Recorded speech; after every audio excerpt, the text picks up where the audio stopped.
بسم اللہ الرحمن الرحیم۔ بعض لوگ دیکھنے میں تو ٹھیک ٹھاک نظر آ رہے ہوتے ہیں، لیکن جب وہ گفتگو کرتے ہیں یا کوئی تحریر لکھتے ہیں تو اس تحریر کو دیکھ کر اندازہ ہوتا ہے کہ اس آدمی کا تو دماغ معاف ہو چکا ہے۔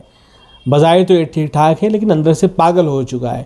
اسی طرح کے صاحب ہیں جن کا نام ہے ڈاکٹر محمد اشرف آصف جلالی صاحب۔ یہ آدمی دیکھنے میں تو ٹھیک ٹھاک نظر آتے ہیں، لیکن جب گفتگو کرتے ہیں، کوئی تحریر لکھتے ہیں، اس وقت پتہ چلتا ہے کہ یہ آدمی بالکل پاگل قسم کا آدمی ہے۔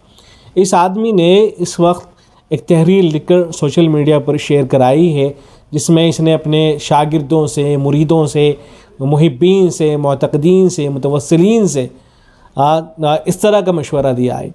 یہ جو مشورہ دیا ہے، اولاً تو کوئی اس کے اوپر عمل کرنے کے لیے تیار نہیں ہوگا، اور اگر کوئی یہ عمل کرے گا بھی تو سامنے والا سوائے اس کے کہ اس کو پاگل کہے یا تماچا رسید کرے اس کے منہ پر، اس کے علاوہ کیا اس کا حاصل ہوگا؟ دیکھیں اس نے کیا لکھ کے شیئر کرایا ہے۔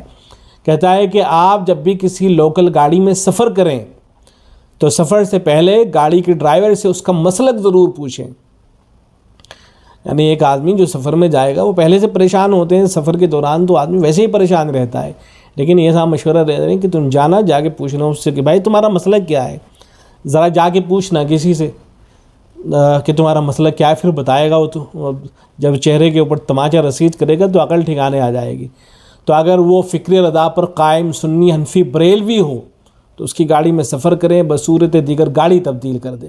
یہ صاحب جو ہے لوگوں کو مشورہ دے رہے ہیں، کتنی نفرت ان کے دلوں میں بھری ہوئی ہوتی ہے، اور کیا کرنا چاہتے ہیں؟ یہ چاہتے ہیں کہ ان کی جو مٹھی بھر جماعت ہے بس وہی جنت میں جائے، باقی ساری دنیا تو کافر و مشرک ہے ان لوگوں کے نزدیک۔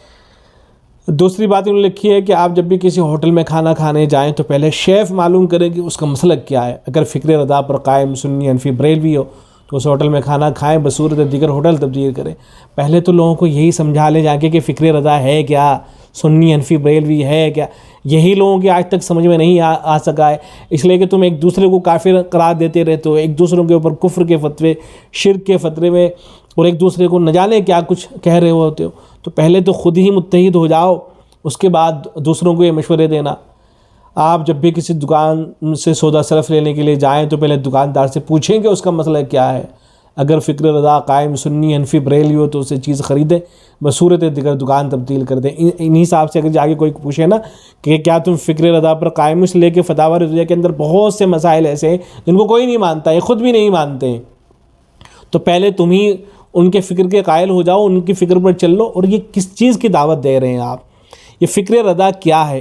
کیا فکر رضا جو ہے قرآن کا نام ہے؟ کیا حدیث کا نام ہے؟ ارے بھائی وہ ایک عالم دین تھے۔ دنیا کا جو بھی عالم دین ہوتا ہے وہ باتیں صحیح لکھ دیتا ہے، بعض جگہوں پر اس سے غلطیاں ہو جاتی ہے۔ تو یہ کیا ڈرامہ لگا رکھا ہے کہ آپ کہہ رہے ہیں کہ کیا احمد رضا خان تمہارے نزدیک نبی ہیں کہ تم سارے لوگوں کو ان کی باتوں کی طرف لے کے آنا چاہتے ہو؟ تو کس قدر جہالت بھری ہوئی ہے ان لوگوں کے یہاں۔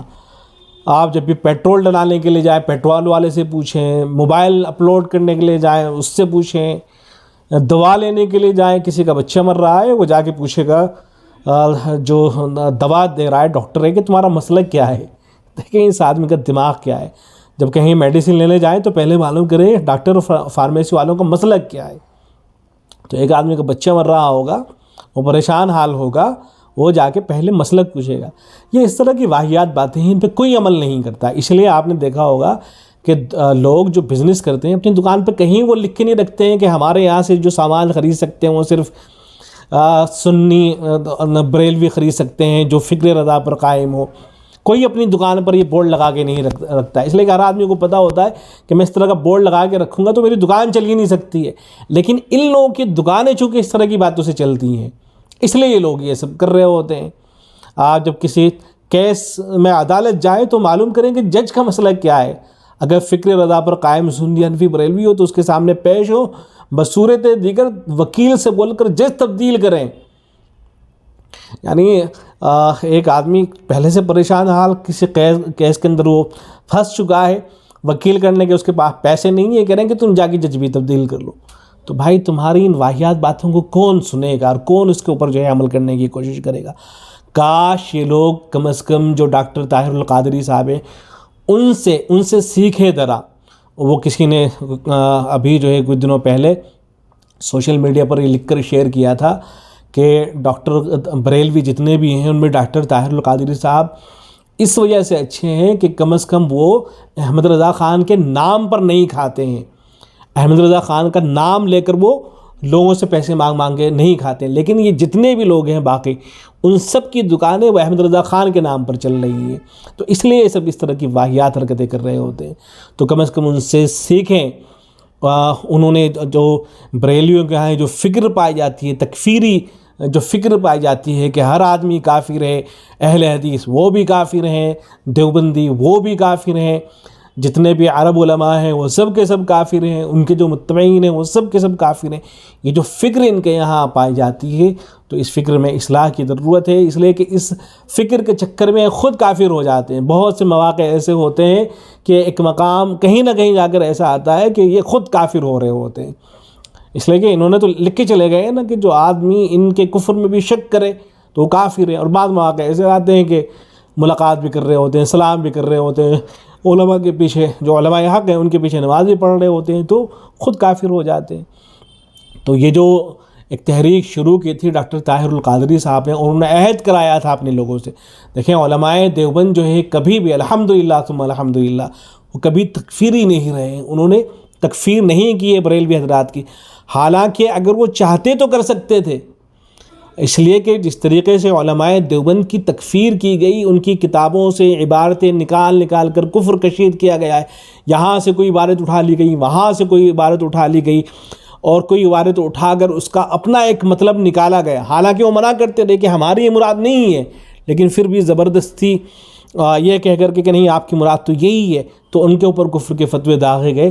ایسے ہی اگر علماء دیوبند چاہتے تو کر سکتے تھے، لیکن الحمدللہ علماء دیوبند نے کبھی ایسا نہیں کیا.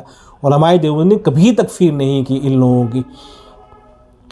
ایک مرتبہ حضرت مولانا چاند پوری رحمۃ اللہ علیہ غالباً ان کا قصہ ہے، وہ ایک جگہ تشریف لے گئے اور وہاں جو ہے لوگوں کو انہوں نے اکٹھا کیا، اور اکٹھا کر کے یہ فرمایا کہ آؤ آج میں احمد رضا خان صاحب جو تھے ان کو قائد بغدادی سے کافر کر کے تمہیں دکھلاؤں گا. تو لوگ اکٹھے ہو گئے کہ قائد بغدادی سے کیسے احمد رضا خان صاحب کو کافر قرار دے دیا جائے گا. تو حضرت نے ایک چھوٹے بچے کو بلایا اور قائد بغدادی اس کے سامنے کھول کر رکھا، اور بچے سے یہ کہا کہ پہلے جو الف ہے اس کے اوپر انگلی رکھوائی، اور بچے سے پوچھا کہ بیٹا یہ کیا ہے؟ اس نے کہا الف ہے. پھر اس کے بعد ہا پر انگلی رکھوائی، پھر اس کے بعد میم پر، پھر دال پر. پھر حضرت نے پوچھا کہ پورا کیا ہو گیا ہے؟ تو بچے نے کہا احمد. پھر اس کے بعد را پر، پھر ضاد پر، پھر الف پر انگلی رکھوائی. پھر پوچھا کہ مکمل پڑھو کیا ہو گیا ہے؟ تو اس نے پڑھا احمد رضا. پھر آگے کاف پر، پھر الف پر، پھر فا پر، پھر را پر. تو اس طرح سے حروف تہجد کو سامنے رکھتے ہوئے حضرت نے بچے سے یہ پڑھوایا احمد رضا کافر. اور پھر حضرت نے یہ فرمایا کہ دیکھیں میں بھی جانتا ہوں، آپ بھی جانتے ہیں کہ اس طرح سے کسی کو کافر نہیں قرار دیا جا سکتا ہے، اور اس طرح سے کوئی کافر نہیں ہو سکتا ہے کوئی مسلمان. لیکن ان لوگوں نے ہمارے ساتھ یہی معاملہ کیا کہ ہماری عبارتیں کوئی کہیں سے اٹھائی، کوئی کہیں سے اٹھائی، ان کو جوڑ کر یہ کہنا شروع کر دیا کہ یہ تو کافر ہیں. تو اس طرح کے کفر کے فتوے ان پر داغے جا سکتے تھے، لیکن علماء دیوبند نے کبھی ایسا نہیں کیا. تو اللہ کرے کہ ان کو کم از کم اتنی بات تو سمجھ میں آ جائے جتنی ڈاکٹر طاہر القادری صاحب کو سمجھ میں آ گئی ہے. اور انہوں نے علماء دیوبند کی اصل کتابوں کو دیکھا، ان کو پڑھا، تو وہ دیکھ کے حیران رہ گئے کہ علماء دیوبند نے کتنے علوم ہیں ان کی کتابوں کے اندر. علماء دیوبند کی آپ تراجم اٹھا کر دیکھ لیجئے، جو قرآن مجید کے ترجمے علماء دیوبند نے کر رکھے ہیں. انہوں نے جو حدیث کی شروحات لکھ رکھی ہیں ان کو اٹھا کر دیکھیے آپ. ایسے ہی فقہ پر جو علماء دیوبند کا کام ہے، فقہ پر جو کام کیا ہے، جو کتابیں لکھی ہیں ان کو اٹھا کر دیکھیں، تو آپ کو اندازہ ہوگا کہ حقیقی علوم اور اصلی علوم تو یہاں پر موجود ہیں. اسی لیے وہ تمام حضرات جو ان حضرات کی کتابیں دیکھتے ہیں وہ مجبور ہوتے ہیں تعریف کرنے پر، کہتے ہیں کہ ہاں واقعتاً علماء دیوبند جو ہیں وہ اصل نبی اکرم صلی اللہ علیہ وسلم کی سنتوں پر عمل پیرا ہونے والے ہیں. اور ان حضرات کو کہ اگر کوئی تکفیر کرتا ہے تو پاگل ہی ہو سکتا ہے. تو بہرحال یہ بچکانہ باتیں ہیں. اللہ کرے کہ ڈاکٹر اشرف آصف جلالی اور اس طرح کے جتنے بھی لوگ ہیں ان کی عقل ٹھکانے آئے. ان کے جو مریدین، محبین، معتقدین وغیرہ ہوتے ہیں یہ اسی لیے تو پھر کوئی کچھ بن جاتا ہے، کوئی کچھ بن جاتا ہے، پھر رو رہے ہوتے ہیں کہ ہمارا فلاں مرید تھا وہ کچھ اور بن گیا ہے جا کے. وہ اسی لیے بنتے ہیں، اس لیے کہ یہ اس طرح کی واہیات باتیں ان کی طرف سے کی جاتی ہیں. اللہ رب العزت ان کو ہدایت سے نوازے. السلام علیکم ورحمۃ اللہ.